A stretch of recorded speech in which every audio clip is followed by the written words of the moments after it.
Hemant Barve sir. छोटीशी कविता आहे. मी माझा. आई नाही, बाप नाही, भाऊ नाही, बहीण नाही, कोणाचाही नाही, मी माझा. माणूस एकटा जन्माला येतो, एकटाच जीवन जगतो, एकटाच आयुष्य संपलं की निघून जातो. मी माझा. माणसाचा हा एकट्याचा प्रवास फारच खडतर. वेळ आली की कुणीही कोणाचं नसतं. मी माझा. या स्वार्थी जगात खऱ्या अर्थाने माणूस एकटाच असतो. आजूबाजूला फिरणारी माणसं नुसती बुरखे पांघरलेली. मी माझा. माझ्यावर माझे खूप प्रेम असते. माझ्या शरीरावर, गुणांवर, नावावर माझे प्रेम असते. मी माझा. असा हा मी बुरखा पांघरून ढोंग करणाऱ्या माणसांबरोबर वावरत असतो. मी माझा. जीवनात कधी असं वाटलंच नाही की मी दुसऱ्याचं असू शकतो. नाही, पण मी माझा.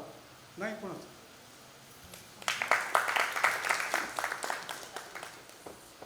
माननीय हेमंत सर यांनी व्यासपीठावर यावं, आपण त्यांचा सन्मान करूया.